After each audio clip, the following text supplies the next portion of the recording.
નમસ્કાર મિત્રો, હું રાજેશ ભાસ્કર આપ સૌનું યુટ્યુબમાં આપણી આ ચેનલ પર સ્વાગત કરું છું. મિત્રો, આજે આપણે તારીખ 3 જાન્યુઆરી 2025ના કેટલાક મોસ્ટ ઇમ્પોર્ટન્ટ કરંટ અફેર અને અગાઉની પરીક્ષામાં પૂછાયેલા કેટલાક ઇમ્પોર્ટન્ટ પ્રશ્નો વિશે ડિટેલમાં ચર્ચા કરીશું, જે આપને આવનારી પરીક્ષા માટે ખૂબ જ ઉપયોગી સાબિત થશે. તો મિત્રો, આપ આ ચર્ચા સાથે જોડાઈ રહેજો અને વિડીયોને પહેલેથી લઈને છેલ્લે સુધી પૂરેપૂરો જોવાનો આગ્રહ રાખજો. તો ચલો મિત્રો, શરૂ કરીએ. શરૂઆત કરતાં પહેલાં જણાવી દઉં કે જો તમારે આપણી આ યુટ્યુબ ચેનલને સબસ્ક્રાઈબ કરવાનું હજી પણ બાકી હોય તો ચેનલને સબસ્ક્રાઈબ કરજો, નોટિફિકેશન બેલ આઇકોનને પ્રેસ કરીને, અને જો તમને વિડીયો પસંદ આવે તો વિડીયોને લાઈક કરજો, પરંતુ વિડીયોની લિંકને અત્યારે જ શેર કરી દો તમારા જેટલા પણ મિત્રો છે બધા મિત્રો જોડે. તો શરૂઆત કરીએ. સૌપ્રથમ જોઈશું અગાઉની પરીક્ષામાં પૂછાયેલા સામાન્ય વિજ્ઞાનના પ્રશ્નો, જેના જવાબો તમારે મને કમેન્ટ બોક્સમાં લખીને જણાવવાના છે. અને વિડીયોના લાસ્ટમાં જ્યારે હું તમને આ દરેક પ્રશ્નના જવાબ જણાવું ત્યારે તમારે ચેક કરવાનું છે કે તમે આપેલા પ્રશ્નોના જવાબમાંથી કેટલા પ્રશ્નો જવાબ સાચા છે. અને જેટલા પણ પ્રશ્નો જવાબ સાચા હોય એનો આંકડો તમારે કમેન્ટમાં લખવાનો છે કે 10માંથી આટલા સાચા છે. ડેલી જીકે ટેસ્ટમાં આપણે રોજ 10 પ્રશ્નો પૂછીએ છીએ, એમાંથી 5 પ્રશ્નો સામાન્ય વિજ્ઞાનના હોય છે. બાકીના જે 5 પ્રશ્નો છે એ ગુજરાતની કલા, સંસ્કૃતિ અને વારસાના પ્રશ્નો છે. તો તમે તમારા આન્સર આપો નીચે કમેન્ટ બોક્સમાં, અને હું આજના કરંટ અફેરનો પ્રથમ પ્રશ્ન છે એની શરૂઆત કરું છું. આજનો પ્રથમ પ્રશ્ન છે કે ગુજરાતમાં કયા શહેરમાં સૌથી મોટો જંગલ સફારી પાર્ક બનાવવામાં આવશે? તો જવાબ આવશે અમદાવાદમાં. કઈ જગ્યાએ? અમદાવાદમાં. અમદાવાદના ગ્યાસપુર ખાતે ગુજરાતનું સૌથી મોટું અને વિશાળ સફારી પાર્ક અને બાયોડાયવર્સિટી પાર્ક બનાવવાનું આયોજન છે, જે સ્ટેચ્યુ ઓફ યુનિટીના સફારી પાર્ક કરતાં પણ મોટું હશે. હાલ આ પ્રોજેક્ટને મંજૂરી માટે વિશાળ આ સફારી પાર્ક બનાવવા માટેનો પ્રાથમિક રિપોર્ટ જે પર્યાવરણ મંત્રાલય દિલ્હી છે ત્યાં મોકલવામાં આવ્યો છે, અને જેને લીલી ઝંડી મળતા જ કામ શરૂ થઈ જશે. અમદાવાદમાં ગ્યાસપુર પાસે સાબરમતી નદીના પટ પર ભવ્ય જંગલ સફારી પાર્ક બનાવવાની યોજના છે. અમદાવાદ મ્યુનિસિપલ કોર્પોરેશન દ્વારા આ પાર્ક બનાવવાનું આયોજન છે, જેના માટે અંદાજિત 200 થી 250 કરોડ રૂપિયાનો ખર્ચ લાગશે. સાબરમતીના પટના 1200 એકરની જમીન પર આખી વન્યજીવ સૃષ્ટિ ઊભી કરવામાં આવશે. લોકોને મનોરંજનની સાથે સાથે વન્યજીવ સૃષ્ટિનો અભ્યાસ કરવાની તક મળે તેવું આયોજન કરવામાં આવનાર છે. ગ્યાસપુરમાં 500 એકરમાં દેશનો બીજા નંબરનો સૌથી મોટું કૃત્રિમ જંગલ સફારી પાર્ક બનાવવામાં આવશે. બરાબર છે. અને એ કોણ કરશે? Ahmedabad municipal corporation. તેમના રશન છે, એએમસીના કમિશનર છે. દિલ્હીથી મંજૂરી મળ્યા બાદ આગળની કાર્યવાહી કરવામાં આવશે. અહીંયા સફારી પાર્ક પરથી યાદ આવ્યું, તમને ખબર હોય તો આપણા ગુજરાતની અંદર પોરબંદરમાં બરડા સફારી પાર્ક પણ નવો શરૂ થયો છે. અને ભારતમાં પ્રથમ નાઇટ સફારી પાર્ક કયા શહેરમાં બનાવવામાં આવશે? જો તમને જવાબ આવડતો હોય તો તમે કમેન્ટ બોક્સમાં લખીને જણાવજો. હાલમાં ગુજરાતમાં કેટલા જિલ્લાઓ છે? તો જવાબ આવશે 34 જિલ્લાઓ. કેમ કે વાવ થરાદ છે એને નવો જિલ્લો બનાવવામાં આવ્યો છે. બનાસકાંઠા જિલ્લાનું વિભાજન કરવામાં આવ્યું છે. બરાબર છે. વાવ થરાદને નવો જિલ્લો ઘોષિત કરવામાં આવ્યો છે. તેમાં 8 તાલુકા છે, અને હવે બનાસકાંઠામાં 6 તાલુકા રહેશે. તો મુખ્યમંત્રી ભૂપેન્દ્ર પટેલની અધ્યક્ષતામાં મળેલી કેબિનેટ બેઠકમાં બનાસકાંઠા જિલ્લાનું વિભાજન કરીને વાવ થરાદને નવો જિલ્લો જાહેર કરવામાં આવ્યો છે, અને આ જિલ્લાનું મુખ્ય મથક થરાદ રહેશે. હાલનો બનાસકાંઠા જિલ્લો રાજ્યમાં તાલુકાઓની સંખ્યાની દ્રષ્ટિએ સૌથી વધુ 14 તાલુકા ધરાવે છે. સાથે જ વિસ્તારની દ્રષ્ટિએ પણ બીજા ક્રમનો જિલ્લો છે. પહેલા નંબરનો કચ્છ છે. મુખ્યમંત્રીએ વસ્તી, વિસ્તાર અને તાલુકાઓનું ભારણ ઘટે અને લોકોને સરકારી સવલતો વધુ સુગમતાથી મળી રહે તે માટે જનહિતમાં આ જિલ્લાઓનું વિભાજન કરીને 2 જિલ્લાઓના જાહેર કર્યા છે. હાલ બનાસકાંઠા જિલ્લાના 14 તાલુકાઓમાંથી 8 તાલુકાઓ અને 4 નગરપાલિકાઓ નવા જે થરાદ વાવ બનવાના છે ને એમાં જશે. એટલે વાવ થરાદ જિલ્લામાં વાવ, ભાભર, થરાદ, ધાનેરા, સુઈગામ, લાખેણી, દિયોદર, કાંકરેજ એમ કુલ 8 તાલુકાઓ તેમજ ભાભર, થરાદ, થરા અને ધાનેરા એમ 4 નગરપાલિકાઓનો સમાવેશ થાય છે. બનાસકાંઠા જિલ્લામાં બાકીના 6 તાલુકાઓ પાલનપુર, દાંતા, અમીરગઢ, દાંતીવાડા, વડગામ, ડીસા એમ કુલ 6 તાલુકાઓ તેમજ પાલનપુર અને ડીસા એમ 2 નગરપાલિકાઓનો સમાવેશ થાય છે. જો નગરપાલિકાઓની વાત કરીએ તો 160 નગરપાલિકા છે ગુજરાતમાં. 160માં નંબરની ધારી કઈ છે? ધારી બની છે, અમરેલીની. તમારા માટે પ્રશ્ન, ગુજરાત રાજ્ય જ્યારે અસ્તિત્વમાં આવ્યું એટલે કે 1 મે 1960માં ત્યારે ટોટલ ગુજરાતમાં કેટલા જિલ્લાઓ હતા? તમને જવાબ આવડતો હોય તો કમેન્ટ બોક્સમાં લખીને જણાવી શકો છો. ઈરાન શાહ ઉદવાડા ઉત્સવ. તો વલસાડના ઉદવાડામાં 27થી 29 ડિસેમ્બર સુધી ઈરાન શાહ ઉદવાડા ઉત્સવ યોજાયો. ઈરાન શાહ ઉત્સવ પારસી સમાજની સાંસ્કૃતિક વિરાસતની સાથે સાથે સંપ, સદભાવ અને બંધુતાના ઉચ્ચતમ માનવીય સદગુણોને ઉજાગર કરતો ઉત્સવ છે, જે વડાપ્રધાન નરેન્દ્ર મોદીની પ્રેરણાથી શરૂ કરાયો હતો. દર 2 વર્ષે ઉજવાય છે.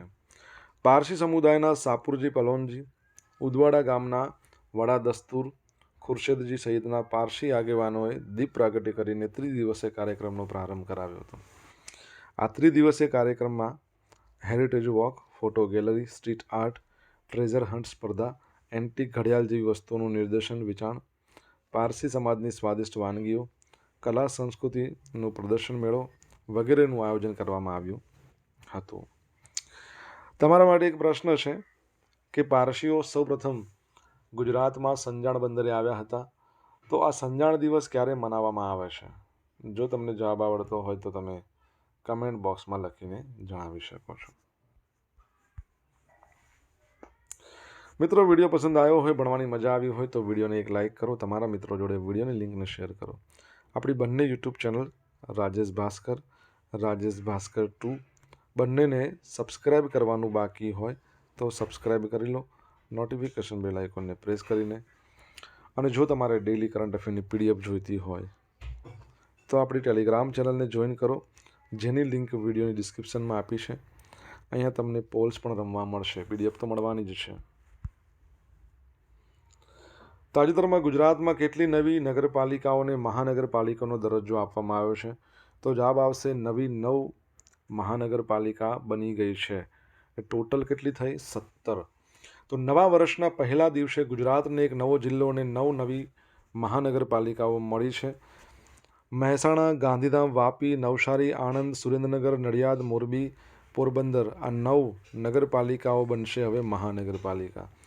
14 વર્ષ બાદ મહાનગરપાલિકા બની છે. છેલ્લે 2010માં ગાંધીનગર બન્યું હતું મહાનગરપાલિકા. આમ રાજ્યમાં મહાનગરપાલિકાઓની સંખ્યા વધીને 17 થશે, કેમ કે ઓલરેડી 8 મહાનગરપાલિકા તો છે. તમારા માટે પ્રશ્ન પણ એ છે કે 8 મહાનગરપાલિકા જે છે એ કઈ કઈ છે? કમેન્ટમાં લખો. વસ્તી મુજબ જોઈએ તો આંધ્રપ્રદેશ બાદ ગુજરાત દેશનું બીજું રાજ્ય છે જ્યાં ઓછી વસ્તી હોવા છતાં પણ 17 મહાનગરપાલિકાઓ છે. લગભગ 5.5 થી 6 કરોડની વસ્તી છે. 17 મહાનગરપાલિકાઓ સાથે આંધ્રપ્રદેશ પહેલા નંબર પર છે. બરાબર. નવી મનપા મ્યુનિસિપલ કમિશનરોના નામ પણ જાહેર કરવામાં આવ્યા છે, જે આ મુજબ છે. તો મોરબીના છે સ્વપ્નિલ ખરે, આણંદના મિલિંદ બાપના, નડિયાદના મિરાંત પારેખ, વાપીના યોગેશ ચૌધરી, મહેસાણાના રવિન્દ્ર ખટાલે, સુરેન્દ્રનગરના GS સોલંકી, નવસારીના દેવ ચૌધરી, પોરબંદરના જે પ્રજાપતિ અને ગાંધીધામના MP પંડ્યા. બરાબર, આ યાદ રાખજો.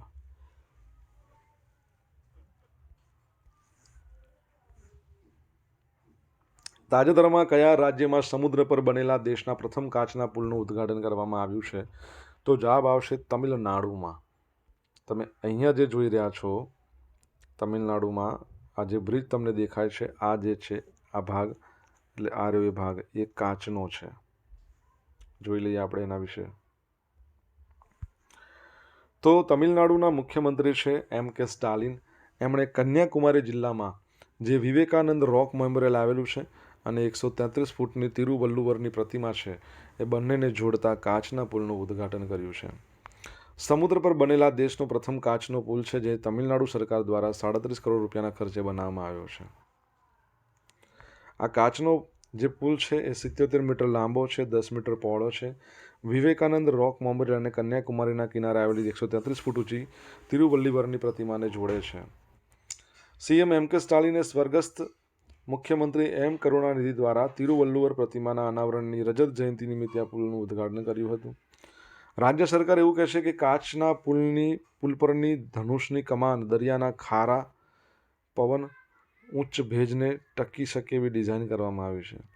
પ્રવાસીઓ જે બે ઐતિહાસિક સ્મારકો વચ્ચે ઘાટ પર મુસાફરી કરતા હતા, હવે તેઓ કાચના પુલ ઉપર ચાલીને ઝડપથી બીજા છેડે પહોંચી શકે છે. બરાબર. તમિલનાડુની વાત કરીએ તો કેપિટલ ચેન્નઈ છે, સીએમ છે એમ કે સ્ટાલિન, ગવર્નર તમારે કહેવાના છે. હાઈકોર્ટ ચેન્નઈમાં આવેલી છે, જે પુડુચેરીને પણ લાગુ પડે છે. ચેન્નઈની વાત કરીએ તો ભારતમાં સૌથી વધારે મહિલાઓની રોજગારીમાં નંબર 1 પર છે. ભારતમાં ડ્રોન ટેસ્ટિંગ સેન્ટર પણ ચેન્નઈમાં બનાવવામાં આવશે. આના સિવાય પણ આપણે રિસન્ટલી કંઈક ભણ્યા છીએ ચેન્નઈ વિશે.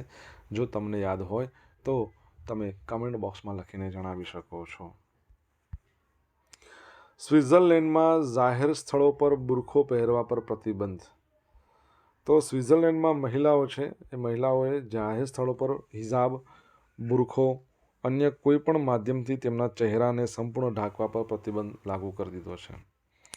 અને આ કાયદાનું ઉલ્લંઘન કરવા બદલ 1000 સ્વિસ ફ્રેન્ક એટલે 96,000 રૂપિયા આટલા સુધીનો દંડ ફટકારવામાં આવશે. 2021માં સ્વિટ્ઝરલેન્ડમાં યોજાયેલા જનમત સંગ્રહમાં 51.21% નાગરિકોએ બુરખા પર પ્રતિબંધ મૂકવાની તરફેણમાં મતદાન કર્યું હતું. આ મતદાન બાદ બુરખા પર પ્રતિબંધ મામલે કાયદો બનાવવામાં આવ્યો, જે 1 જાન્યુઆરી 2025થી લાગુ થઈ ગયો છે. સ્વિટ્ઝરલેન્ડ પહેલાં Belgium, France, Denmark, Austria, Netherland, Bulgaria આ બધા દેશ છે એમણે પણ આ અંગે કાયદા બનાવ્યા છે. આ કાયદા બાદ મહિલાઓ સાર્વજનિક ઓફિસો, પબ્લિક ટ્રાન્સપોર્ટ, રેસ્ટોરન્ટ, દુકાનો, અન્ય જગ્યા પર પોતાનો ચહેરો સંપૂર્ણપણે ઢાંકી શકશે નહીં. બરાબર. સ્વિટ્ઝરલેન્ડની વાત કરીએ, કેપિટલ બર્ન છે. સ્વિસ ફ્રાન્ક એની કરન્સી છે. તમારે જણાવવાનું એના પ્રેસિડેન્ટનું નામ શું છે.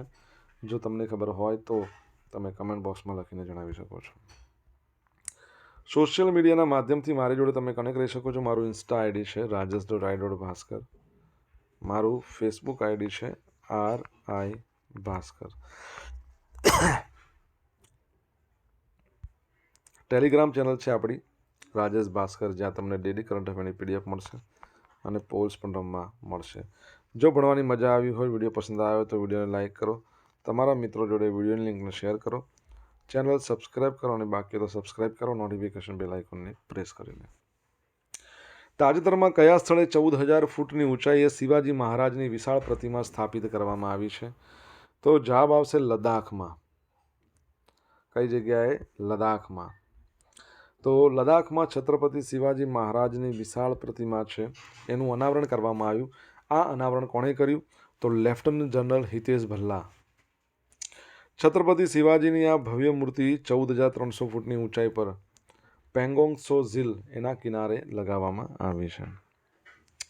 કાર્યક્રમ દરમિયાન ભારતીય સેનાના ઘણા વરિષ્ઠ સૈન્ય કમિશનરો, સૈન્ય અધિકારીઓ પણ હાજર રહ્યા હતા. આ પ્રતિમા વીરતા, દૂરદર્શિતા અને અટલ ન્યાયનું પ્રતીક છે. ઓકે, યાદ રાખજો. લદ્દાખની વાત કરીએ, 2 કેપિટલ છે, લેહ અને કારગિલ, અને એના લેફ્ટનન્ટ ગવર્નરનું નામ છે BD મિશ્રા. આખા વિશ્વમાં સૌથી ઊંચાઈ પર આવેલ મોટરેબલ રોડ છે હાલમાં ઉમલિંગલામાં. બરાબર છે. અને એના પછી પણ અત્યારે બીજો પણ એક રોડ બની રહ્યો છે. કઈ જગ્યાએ? જે બની જશે એટલે વિશ્વમાં સૌથી ઊંચાઈ પર એ કહી શકીએ કે મોટરેબલ રોડ બનશે. વિશ્વમાં સૌથી ઊંચાઈ પર ATC tower, air traffic control tower પણ અહીંયા જ છે. ભારતનો સૌથી મોટો ઝંડો કહો કે ત્રિરંગો એ પણ અહીંયા ફેલાવવામાં આવ્યો હતો. બરાબર છે, તો એ પણ યાદ રાખજો.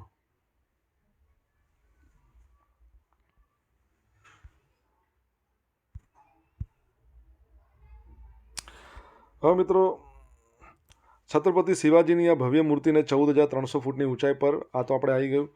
ઓકે, આ પ્રતિમા વીરતા, દૂરદર્શિતા અને અટલ ન્યાયનું પ્રતીક છે.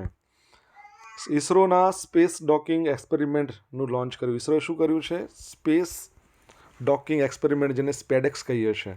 તો 30મી ડિસેમ્બરે શ્રી હરિકોટાના સતીશ ધવન સ્પેસ સેન્ટર પરથી ભારતના સ્પેડેક્સ મિશનને લોન્ચ કર્યું. આ મિશન અંતર્ગત PSLV C-60 રોકેટથી એકસાથે 2 નાના અવકાશયાનને છોડવામાં આવ્યા. આ બંને નાના અવકાશયાનનું વજન લગભગ 220 કિલોગ્રામ જેટલું હતું. PSLV C-60 રોકેટ પર 55 ડિગ્રી ઝોક પર 470 કિલોમીટરના ગોળાકાર ભ્રમણ કક્ષામાં છોડવામાં આવ્યા. હવે ભારત છે ને એ સ્પેસ ટેકનોલોજીમાં ભારત, અમેરિકા, રશિયા અને ચીન પછી વિશ્વનો ચોથો દેશ બન્યો છે. આ મિશનનો ઉદ્દેશ શું છે ખબર છે? જો હવે ભારત છે ને એ વિશ્વમાં ચોથો દેશ બન્યો છે જેણે આ જે સ્પેસ ડોકિંગ એક્સપેરિમેન્ટ કર્યો હોય, અમેરિકા, રશિયા, ચીન પછી. આ મિશનનો ઉદ્દેશ અવકાશયાનને ડોક અને અનડોક કરવાની ક્ષમતા દર્શાવવાનો. એક અવકાશયાનના બીજા સાથે જોડાવાને ડોકિંગ કહેવાય અને અવકાશયાનમાં જોડાયેલા 2 અવકાશયાનના વિભાજનને અનડોકિંગ કહેવાય. હવે આપણા સાયન્સ અને ટેકનોલોજીના જે કેન્દ્રીય મંત્રી છે ડૉક્ટર જીતેન્દ્રસિંહ એવું કહી રહ્યા છે કે 7 જાન્યુઆરી 2025ના રોજ બપોર પછી ડોકિંગ થશે. આ ટેકનોલોજી ભારતના મહત્વાકાંક્ષી મિશન માટે મહત્વપૂર્ણ છે, કેમ કે ચંદ્ર પરથી સેમ્પલ લાવવા હોય, ભારતીય અંતરિક્ષ સ્ટેશન આપણે બનાવવાનું છે ને એનું નિર્માણ, એ બધામાં આની મદદરૂપ સાબિત થશે. ઇસરો અને યુરોપિયન સ્પેસ એજન્સી અવકાશયાત્રીઓ માટે તાલીમ માટે સહયોગ કરવાના છે, એ પણ યાદ રાખજો. ઓકે, હવે જોઈશું અગાઉની પરીક્ષામાં પૂછાયેલા સામાન્ય વિજ્ઞાનના પ્રશ્નો. પહેલો પ્રશ્ન, એક્સરેની શોધ કોણે કરી હતી? તો રોન્ટેજને કરી હતી. સેકન્ડ પ્રશ્ન, નીચે પૈકી કયો બોમ્બ સૌથી વધુ વિઘાતક છે? Hydrogen bomb. પૃથ્વીની સૌથી નજીકનો ગ્રહ કયો? શુક્ર. સૂકો બરફ કોને કહેવાય? કાર્બન ડાયોક્સાઇડના ઘન સ્વરૂપને સૂકો બરફ કહેવાય. ભૌતિક શાસ્ત્રના પિતા તરીકે કોણ જાણીતું છે? તો આર્કિમિડીઝ યાદ રાખજો. હવે જોઈશું અગાઉની પરીક્ષામાં પૂછાયેલા ગુજરાતની કલા, સંસ્કૃતિ અને વારસાના પ્રશ્નો. પહેલો પ્રશ્ન, ડૉક્ટર APJ અબ્દુલ કલામનો જન્મ ક્યાં થયો હતો? તો તમિલનાડુના રામેશ્વરમમાં. આદિવાસીઓના વિકાસ માટે કોણે દક્ષિણ ગુજરાતમાં વેડછી ખાતે આશ્રમ શાળા સ્થાપી હતી? કોણે સ્થાપી હતી? તો જુગતરામ દવે. ડૉક્ટર બાબા સાહેબ આંબેડકર તેમના કયા કાર્ય માટે વધુ જાણીતા છે? તો બંધારણના ઘડવૈયા. ભારતના પૂર્વ રાષ્ટ્રપતિ અબ્દુલ કલામનું પુસ્તક કયું છે? Aganpankh, wings of fire. ભારતના પ્રથમ અવકાશયાત્રી કોણ હતા? તો રાકેશ શર્મા. કોણ હતા? રાકેશ શર્મા. આ યાદ રાખજો. હવે મિત્રો જોઈશું ગઈકાલે પૂછેલા પ્રશ્નોના જવાબ. પહેલો પ્રશ્ન, ગુજરાતના કયા વિસ્તારમાંથી 1 કરોડ વર્ષ જૂના વાનરના જીવાશ્મી મળી આવ્યા છે? તો જવાબ આવશે અંજાર. સેકન્ડ પ્રશ્ન, વિવાદ સે વિશ્વાસ સ્કીમની ડેડલાઇન ક્યાં સુધી લંબાવવામાં આવી છે? તો 31 જાન્યુઆરી 2025 સુધી. હવે મિત્રો આજે પૂછેલા પ્રશ્નોના જવાબ જોઈ લઈએ. પહેલો પ્રશ્ન એવો હતો કે ભારતમાં પ્રથમ નાઇટ સફારી કયા શહેરમાં શરૂ કરવામાં આવશે? લખનઉ છે ને એમાં કુકરેલ જંગલ વિસ્તાર છે, એમાં શરૂ કરવામાં આવશે. બીજો પ્રશ્ન, ગુજરાત રાજ્ય જ્યારે બન્યું ત્યારે કેટલા જિલ્લાઓ હતા? 17 જિલ્લા. ત્રીજો પ્રશ્ન, સંજાણ દિવસ ક્યારે મનાવવામાં આવે છે? 15મી નવેમ્બર સંજાણ દિવસ. ચોથો પ્રશ્ન, હાલમાં જે મહાનગરપાલિકા જે છે 8 એક્ઝિસ્ટિંગ, એ કઈ કઈ છે? તો હું લખીશ ને બોલીશ. અમદાવાદ, વડોદરા, રાજકોટ, સુરત. 4 થઈ ગઈ. 3 નગર લઈ લો, ભાવનગર, જામનગર, ગાંધીનગર અને 1 ગઢ જુનાગઢ. અમદાવાદ, વડોદરા, રાજકોટ, સુરત 4 આવી ગયા. ભાવનગર, જામનગર, ગાંધીનગર અને જુનાગઢ. 5મા નંબરનો પ્રશ્ન, તમિલનાડુના હાલના ગવર્નર આર એન રવિ. 6ઠ્ઠા નંબરનો પ્રશ્ન, સ્વિટ્ઝરલેન્ડ છે એના પ્રેસિડેન્ટનું નામ શું છે? તો યાદ રાખજો, કેરિન કેલર સટર. બરાબર છે. 7મા નંબરનો પ્રશ્ન, વિશ્વમાં સૌથી ઊંચાઈ પર આવેલ મોટરેબલ રોડ જે અત્યારે બની રહ્યો છે, બનશે પછી સૌથી ઊંચાઈ પર આવેલો રોડ કહી શકાશે, તો નામ શું છે? કઈ જગ્યાએ? લિકારુ મિગલા ફુકચે. બરાબર છે. 8મા નંબરનો પ્રશ્ન કોઈ પૂછ્યો નહોતો પણ પૂછવા જેવો હતો.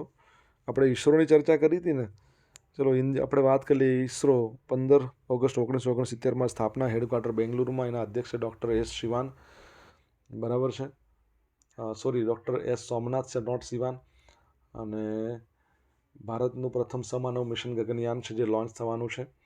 આઈ થિંક આવતા વર્ષે લોન્ચ થવાની શક્યતા છે, આ કે આવતા વર્ષમાં. હવે મિત્રો જોશું ગઈકાલના કરંટ અફેરમાંથી પૂછેલા કેટલાક ઇમ્પોર્ટન્ટ પ્રશ્નો જેના જવાબો તમારે કમેન્ટ બોક્સમાં લખવાના છે. પહેલો પ્રશ્ન કે વર્ષ 2023માં વન વિભાગ અને ગીર ફાઉન્ડેશન દ્વારા કરવામાં આવનારી ગણતરી મુજબ વરુની અંદાજિત વસ્તી કેટલી છે? સેકન્ડ પ્રશ્ન, તાજેતરમાં એડીબી તથા નેશનલ ઇલેક્શન વોચ દ્વારા કરવામાં આવેલ મુખ્યમંત્રીઓના સોગંદનામાના વિશ્લેષણ મુજબ મુખ્યમંત્રી ભૂપેન્દ્ર પટેલ કેટલામાં નંબર પર છે? જવાબ આવડે તો કમેન્ટ બોક્સમાં લખીને જણાવજો. તો આ હતા આજના દિવસના કેટલાક મોસ્ટ ઇમ્પોર્ટન્ટ કરંટ અફેર. સાથે આપણે જોયું અગાઉની પરીક્ષામાં પૂછાયેલા ઇમ્પોર્ટન્ટ પ્રશ્નો, એના જવાબો પણ જોયા. આશા રાખું બધાને ભણવાની મજા આવી હશે.